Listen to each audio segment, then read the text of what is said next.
मैं हूं नदीम इकबाल और आप हैं कंज्यूमर टीवी के साथ। आज की दो खबरों में पहली खबर है इलेक्ट्रॉनिक व्हीकल पॉलिसी आ गई।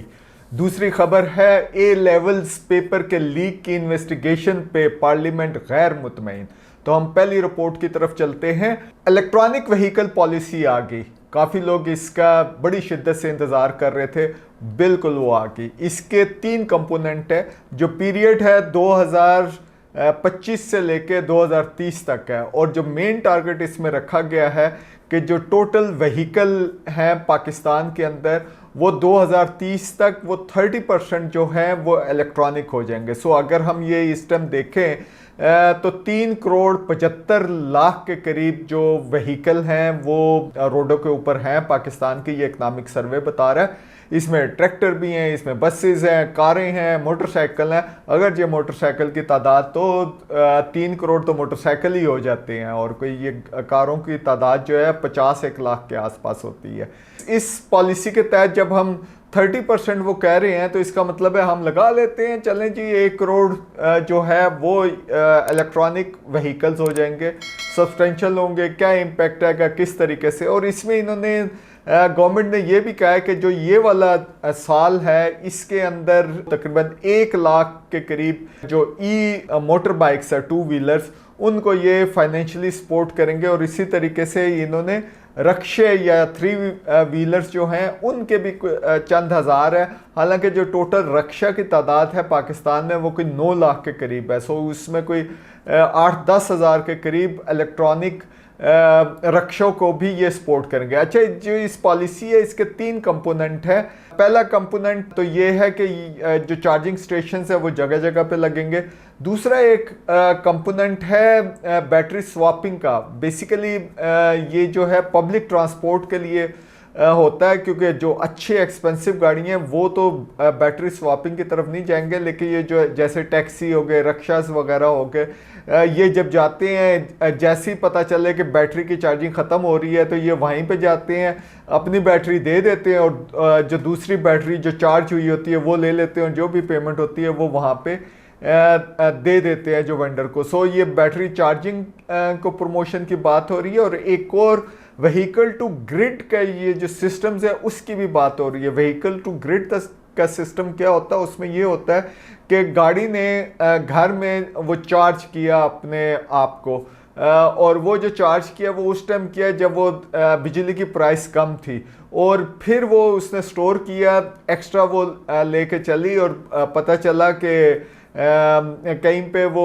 प्राइस का टाइम जब ज़्यादा आया है इलेक्ट्रिसिटी का तो वो वहाँ पे सेल भी कर सकते हैं। यानी गाड़ी अपनी बैटरी के अंदर भी ये वाले सिस्टम्स हैं। इसको भी हुकूमत पाकिस्तान जो है, फेडरल गवर्नमेंट जो है ये प्रमोट करेगी। और तीसरा इन्होंने बिल्डिंग कोड्स को जो है वो भी इम्प्रूव करेंगे, क्योंकि डेफिनेटली जब आपने ई चार्जिंग होनी है गाड़ियों की तो वहाँ पे आपको कोई ना कोई मैकेनिज़म्स वहाँ पे डेवलप करने होंगे जिसकी तरफ ये जा रहे हैं। और बेसिकली ये कमर्शियल बिल्डिंग्स के अंदर भी ये सपोर्ट करेंगे कि वहाँ पे ये जो है फास्ट चार्जिंग जो है वो सिस्टम्स लग जाएं। इसी तरह कमर्शियल, जैसे पंजाब गवर्नमेंट ने फॉलो अप करते हुए कहा है कि पंजाब में इस साल कोई 2000 के करीब चार्जिंग स्टेशंस वो लगा देंगे।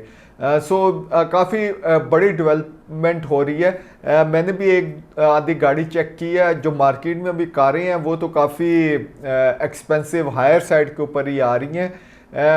अगरचे जो पहले जो हाइब्रिड होगी या प्लग इन हाइब्रिड होगी है उसमें सेविंग्स तो होती है, लेकिन फिर भी फॉसिल फ्यूल का वहाँ पे इस्तेमाल होता है। ये जो इलेक्ट्रॉनिक है ये तो टोटली जो है ये डिफरेंट बॉल गेम है। जो बाकी दोनों है वहाँ पे जो मेंटेनेंस की कॉस्ट है 5,000 के बाद आप जो चेकिंग कराने जाते हैं वो काफ़ी हायर साइड के ऊपर है, हाइब्रिड में भी। और जो मैंने चेक किया मार्केट में BYD वगैरह आई है उनसे जब चेक किया तो इसकी मेंटेनेंस की कॉस्ट जो आपने इंस्पेक्शन ज़रूर करानी है लेकिन मेंटेनेंस की कॉस्ट इतनी ज़्यादा नहीं है। हाँ, अल्टीमेटली जो बैटरी है, बैटरी जब भी तब्दील करनी होगी उसकी कॉस्ट काफ़ी ज़्यादा हो जाती है। अच्छा, ये इसके लिए बिजली कहाँ से आएगी इलेक्ट्रॉनिक तो उसका ये है कि जो पाकिस्तान में इंस्टॉल्ड कैपेसिटी है बिजली की वो 45,000 मेगावाट है, और हम कितनी इस्तेमाल करते हैं पीक सीजन में भी आई थिंक 12-13 हज़ार मेगावाट यानी 33% हम इस्तेमाल करते हैं।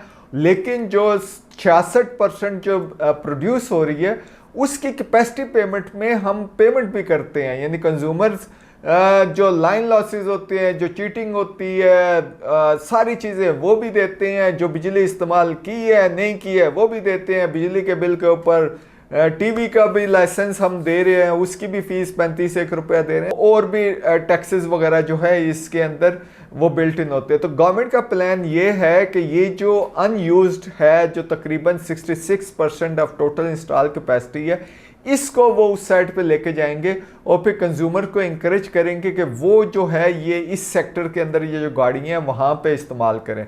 प्लान तो अच्छा है, लेकिन इसमें प्राइस फैक्टर काफ़ी ज़्यादा है कि कितना एक प्राइस फैक्टर पड़ेगा। जो कास्ट इसमें पड़ रही है इलेक्ट्रॉनिक व्हीकल में वो तो 5 से 7 रुपए तक आई थिंक पर किलोमीटर वो पड़ती है। दोबारा रीवेरीफाई कर लें, जर्नली मेरे पास यही इंप्रेशन है जो इनिशियली मैंने वो किया है। ये जो बिजली जब ये ख़रीदेंगे और ये चार्ज करेंगे, क्या कॉस्ट इतनी ही आएगी, लेकिन फिर भी ये काफ़ी एम्बिशियस प्लान नज़र आ रहा है। अच्छा, इसका लिंक जो है वो आगे होता जा रहा है कि सोलर पैनल्स की तरफ होता जा रहा है। अब मैं कुछ इश्तार भी देखना शुरू करती है।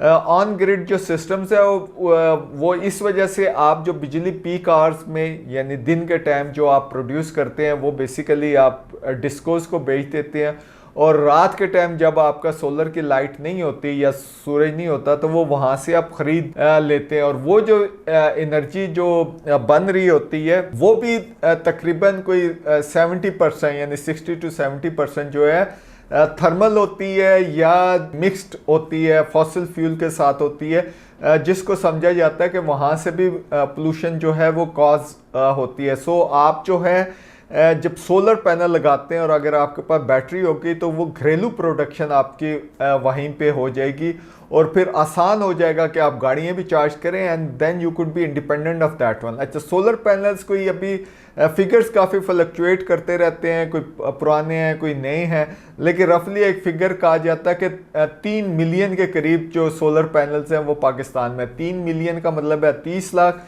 जो पाकिस्तान में जो टोटल आबादी 240 मिलियन है यानी 24 करोड़ है, और इसके अंदर जो घर हैं हाउस होल्ड हैं वो कोई 38 मिलियन के आसपास है, यानी 3 करोड़ 80 हज़ार के करीब है, जिसमें जो 3 करोड़ 20 लाख जो है वो उनके पास बिजली है। और इंटरेस्टिंगली बड़ा मज़े का फैक्टर ये है कि ये कोई 3 करोड़ प्लस जो घर हैं वो लोगों के अपने घर हैं, यानी मालिक खुद ही रहते हैं। सो ये बहुत बड़ा फैक्टर है। बाहर की दुनिया में जाएं तो वहाँ पे तो किराए पे रहने वालों की तादाद ज़्यादा होती है, पाकिस्तान में तो बहुत बड़ी तादाद है जिनके अपने घरों में वो रहते हैं। सो ये फिगर्स तो डिफरेंट लैंग्वेज बोलते हैं, जो जनरल इंप्रेशन हमारी सोसाइटी में होता है वो।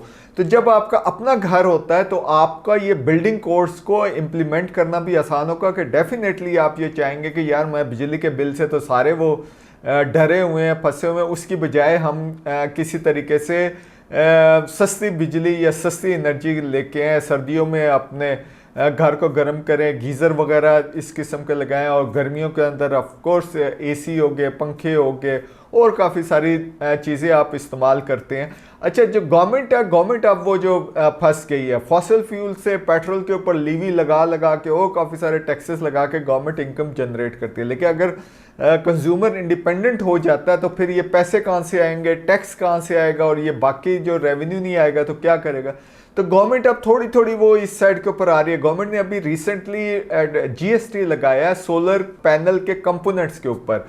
ये कोई 18% था, वो रिड्यूस करके काफ़ी डिबेट में अब वो 10% के ऊपर लेके आए। और ये जो फाइनेंस मिनिस्टर है उन्होंने जो कंक्लूड किया है बजट डिबेट को फेडरल गवर्नमेंट का, उन्होंने कहा कि जी हम 10% लेके आ रहे हैं, और ये बेसिकली कोई 40 to 50% उसके कंपोनेंट्स हैं वो इसके अंडर आएंगे।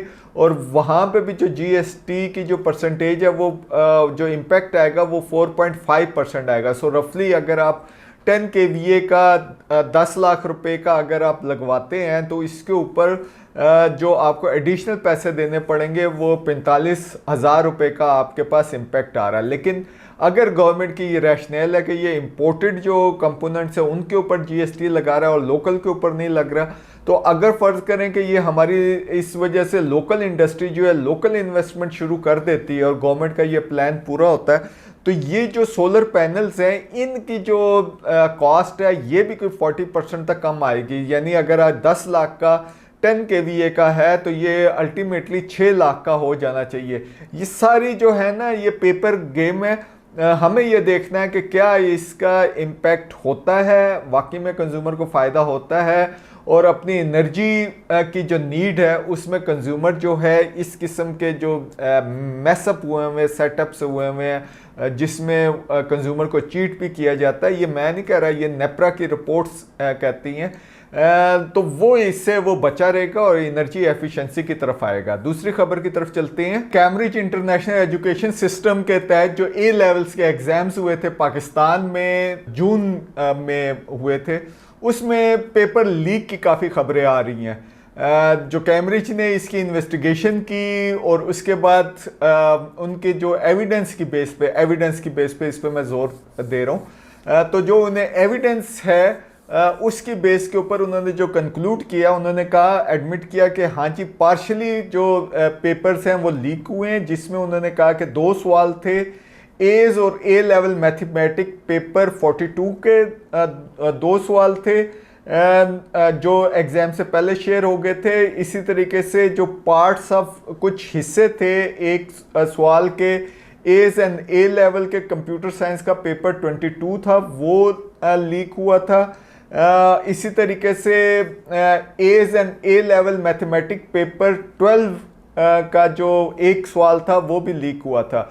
और जो इन्होंने रिलीफ दिया है, इन्होंने तमाम स्टूडेंट्स को इस सवाल के अगेंस्ट फुल मार्क्स दे दिए। सो ये बच्चों को तो सबको पता है कि ये टोटल जो ये ग्रेडिंग होती है, ये टोटल ओवरऑल बच्चे एवरेज कितने मार्क्स लेते हैं उसकी कुछ कैलकुलेशंस करते हैं, ये इनकी वेबसाइट्स के ऊपर पड़ा है। सो कोई भी जाके इन तमाम चीज़ों को देख सकता है। अच्छा, इसका जो नोटिस है वो हमारी नेशनल असेंबली की जो वो स्टैंडिंग कमेटी ऑन एजुकेशन है उसने लिया, उसने फिर सब कमेटी बनाई, वहाँ पे कैम्ब्रिज की तरफ से कैम्ब्रिज जो एजुकेशन इंटरनेशनल है वहाँ से उनके रेप वहाँ पे गए, वहाँ पे उन्होंने यही स्टेटमेंट दी। बेसिकली ऑफिशियल तो ऐसी स्टेटमेंट। अच्छा, वो अब चाहते हैं कि इसको फर्दर इन्वेस्टिगेट किया जाए, बताया जाए कि ये हुआ कैसे है, कौन कौन बंदा था, कितने लोग थे ये अगेन कितने लोग थे, और उसके बाद पेरेंट्स और बच्चों के साथ भी जो जिन्होंने ये एग्ज़ाम दिया उनके साथ भी आप बातचीत करें और उसके बाद एक कंप्लीट रिपोर्ट लेके बाद में आए। और जो हमारे ऑनरेबल मेंबर्स हैं उनका ये ख्याल है कि ये जो लीकेज जो कैम्ब्रिज वाले एडमिट कर रहे हैं ये बहुत कम एडमिट कर रहे हैं, जो मैग्नीट्यूड ऑफ लीकेज है ये काफ़ी ज़्यादा है। सो ये लग रहा है कि 5 Ws की बात हो रही है, 1 H की, वेयर, व्हेन, हाउ, वाई, ये तमाम सवालों के जवाब जो हैं ये कैम्ब्रिज की जो ये अभी स्टेटमेंट आई है उसमें नज़र नहीं आ रहे। सो जो पार्लियामेंट्री कमेटी है इसके पीछे लगी है। लेट्स सी कि इसकी रिपोर्ट क्या होती है, कहीं ऐसा ना हो कि मिट्टी पाओ या कोई और इस किस्म की चीज़ हो जाए। सो ये एक इंटरेस्टिंग डिबेट है, इंटरेस्टिंग इन्वेस्टिगेशन हो रही है और हम इसको फॉलो करते रहेंगे। देखते रहिए कंज्यूमर टीवी।